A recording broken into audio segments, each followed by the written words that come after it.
Welcome to the DCTV News at Noon program. I'm Kelsey Kiesling. And I'm Kendra Cook. Dolores County Broadcasting Network is the producer of DCTV with support from the Southwest TV Translator Association. If you have a news topic or event you'd like to see covered, give us a call. The studio number is 677-4119. Today's show runs Monday at noon and is uploaded to our YouTube channel and our DCTV News at Noon Facebook page to watch on demand. Today is September 17th, 2018. And now the news at noon. From the Cortez Journal, Wyoming authorities say a hunting guide has been found dead after he and a client were attacked by a bear. The Jackson Hole News and Guide reports the body of 37-year-old Mark Uptain was found Saturday.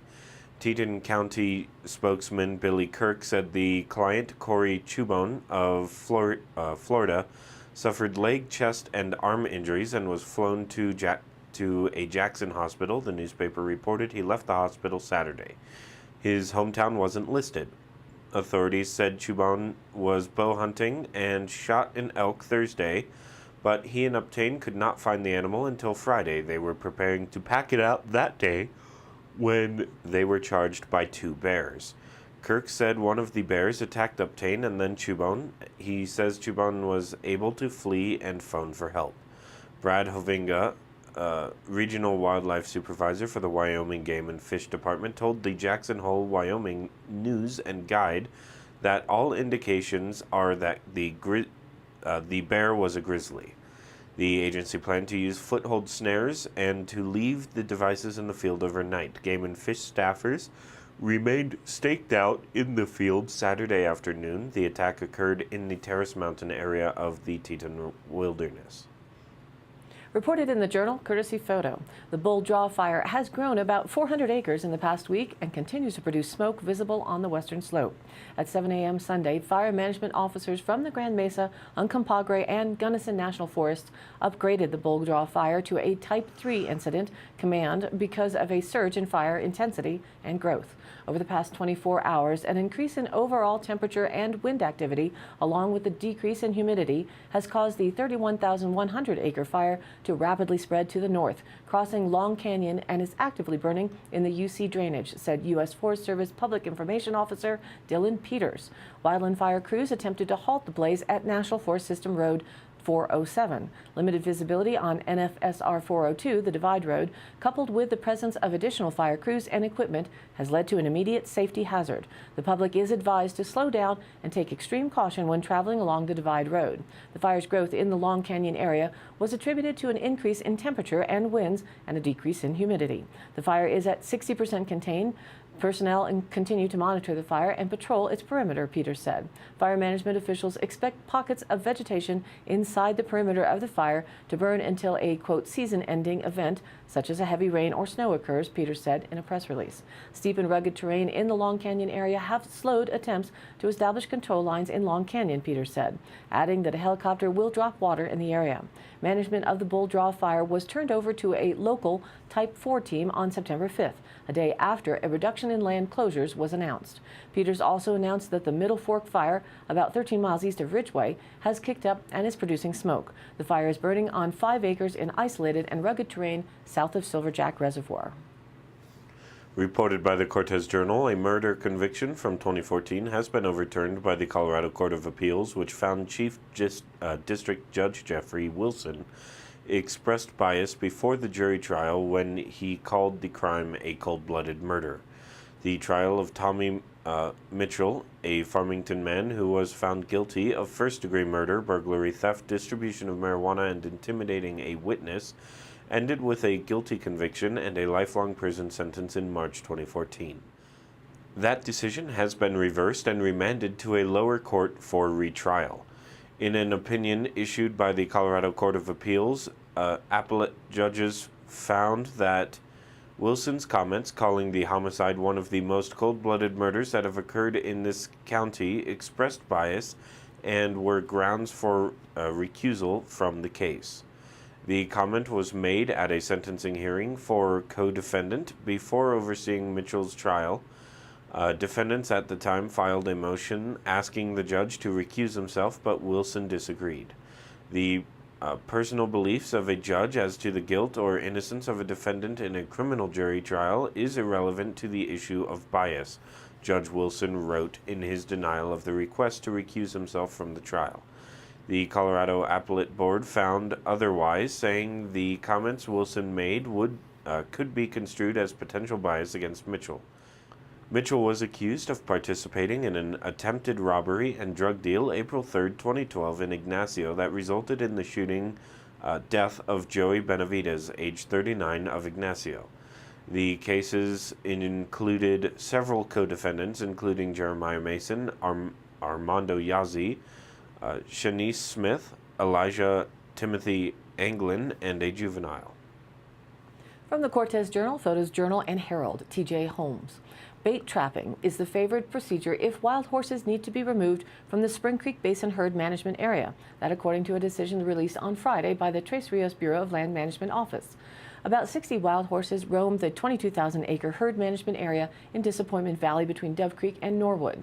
The BLM and volunteer horse groups manage the bays, sorrels, grays, and pintos under the Wild Free-Roaming Horse and Burro Act of 1971. The appropriate management level for the Spring Creek Basin Herd Management Area is 35 to 65 horses. The BLM is committed to maintaining a healthy wild horse population that is in balance with healthy rangelands in the Spring Creek Basin Herd Management Area, said Connie Clemenson, Tres Rios field manager. By managing herd growth, we are ensuring enough food and water is available for the wild horses while protecting public rangeland resources. In the event of a roundup, the BLM will use bait and water traps. Helicopters may be used if roundup objectives are not being met and when environmental conditions warrant. No roundups are planned for the immediate future. Currently, the herd population is being controlled by a fertility method that targets selected mares using specialized darts. Wild horse numbers are managed to maintain genetic diversity and a healthy grazing range, the assessment says. The herd size is adjusted depending on the range's condition to promote less competition for forage and water resources. Domestic grazing is not allowed in the herd management area, but the wild horses share the natural forage and water sources with deer and elk. During the public scoping of roundup proposals, the BLM received 6,897 comments. Overall, the majority of the comments preferred bait trapping over helicopter roundups, according to the study. In 2011, a roundup that used a helicopter to drive Spring Creek Basin horses into pens triggered outcry from horse advocates because of the stress it puts on the animals. Bait trapping is a less disruptive method for roundups, said T.J. Holmes, a BLM volunteer who helps manage the horses. Water and food lure the horses into pens, and a remote-controlled gate traps them inside. Quote, "It is easier and safer on the horses than being chased by helicopters," Holmes said. When managing wild animals, slower is better. She commended the BLM and horse groups for working together towards a management plan that favors the less disruptive bait trapping if a roundup is necessary. Quote, "A lot of work and cooperation was involved with many stakeholders to bring this practical, humane plan forward, and we are very grateful for it," Holmes said. Bait trapping also enables managers to better select horses based on specific bands and genetic diversity, Holmes said. Trapped horses that are not selected for removal are returned to the range, and mares may get a booster shot of fertility control. Occasionally during roundups, managers might introduce a mare from another herd to improve genetic diversity. According to the study, one application for guided wild horse viewing tours is under consideration by the field office. It could authorize about 10 trips per year with up to 12 clients per trips. The decision will be used for future roundups over the next 10 years, and no roundups are currently planned. According to the Cortez Journal, the Ute Mountain Ute fraud case that involved $1.1 million in embezzled and stolen funds has entered the sentencing phase. So far, 13 people, many of them tribal members, have pleaded guilty to charges involving stolen funds from the tribal government over the years. The U.S. Attorney's Office released 6 sentences issued in June and August, and more will be announced soon. Sentences were handed down by the U.S. District Court in Durango. Many of those involved in the scam worked in the tribe's finance department and have been fired, according to Peter Ortego, General Counsel for the Ute Mountain Ute Tribe.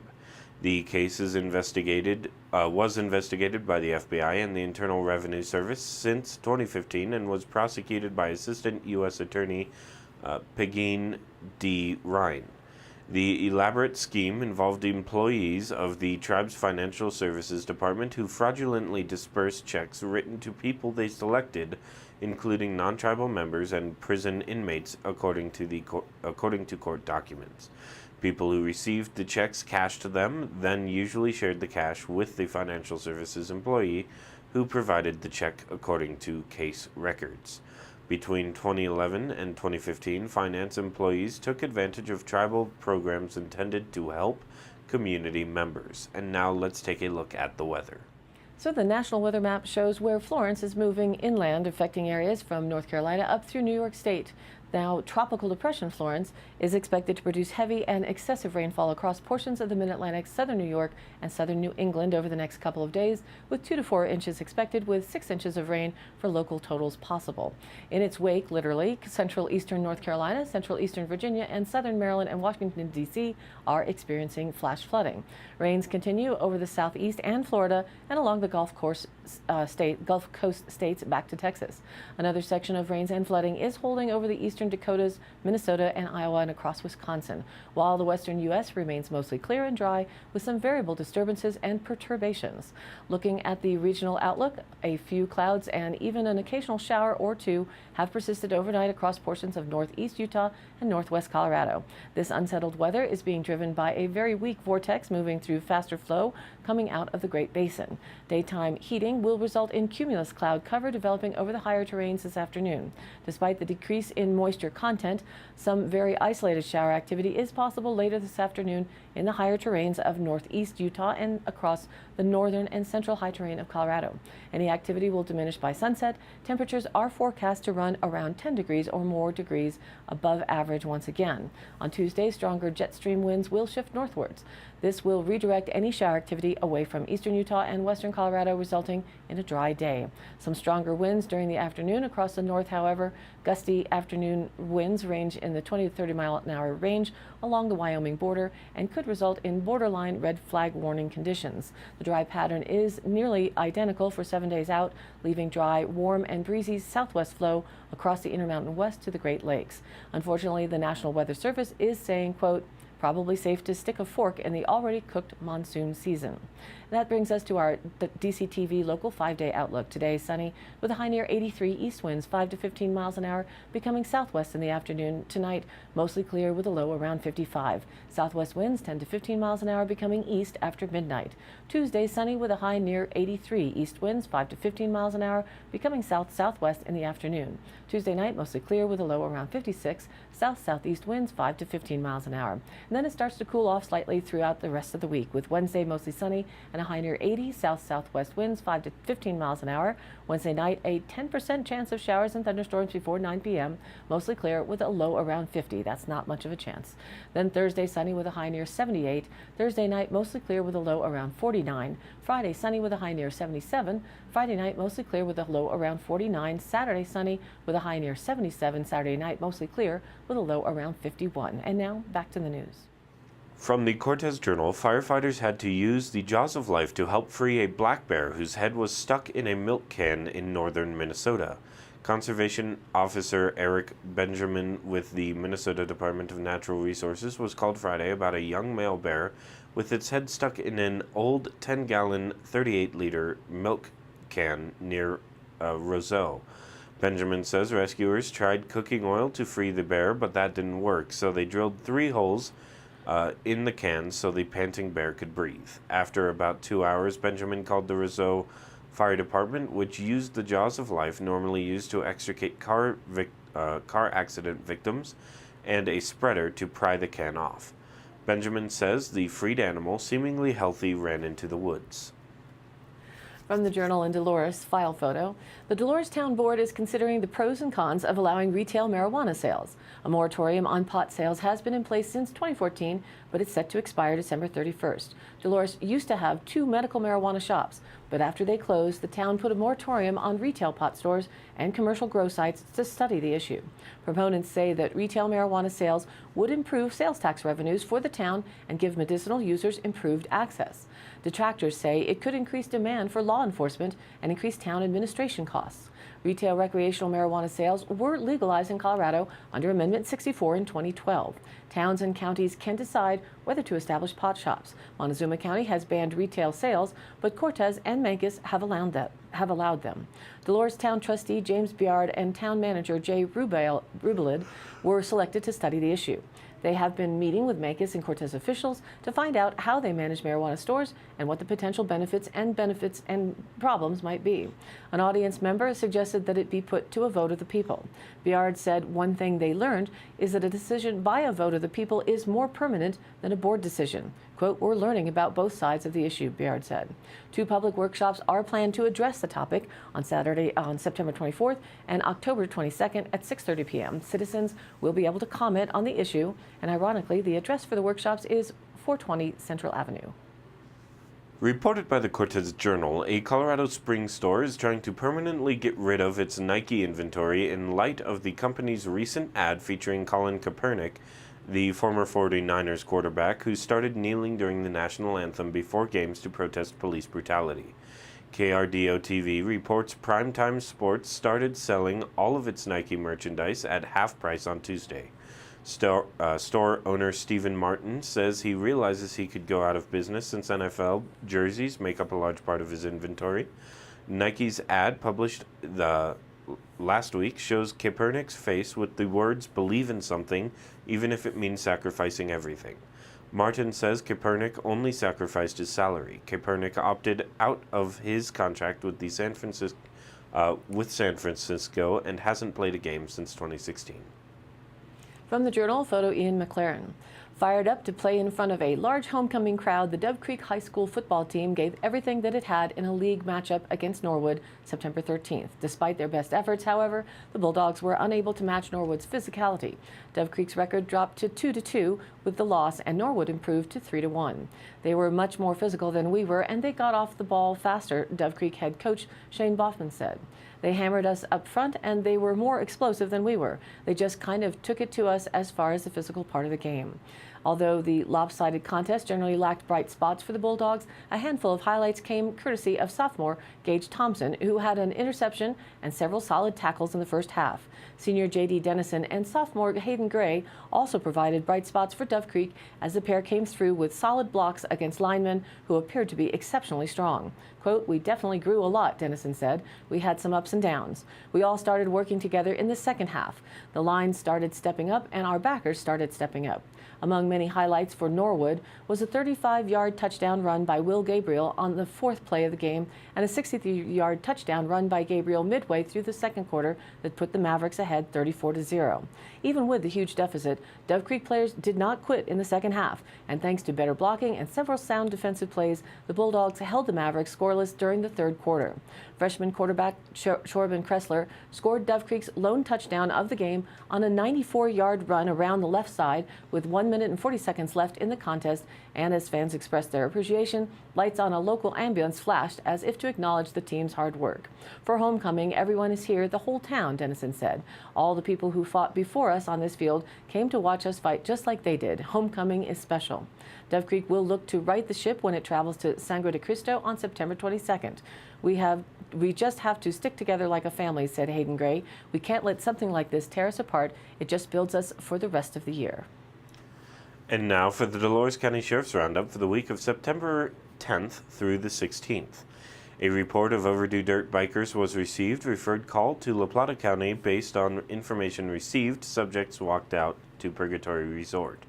The Dove Creek Fire Department was dispatched to a vehicle fire at a local residence. Received a report of careless driving on county roads in the Cajon area. That concludes today's roundup. Stay tuned for continued updates. And today's High Canyon Country happening, September 22nd. There's a Walk for Life 2018 event in Cortez at the Cortez Sports Complex, Parque de Vida. Hosted by the Four Corners for Life Suicide Awareness Foundation, they will be lighting the path around the pond with luminarias for those whose lights have been dimmed by suicide.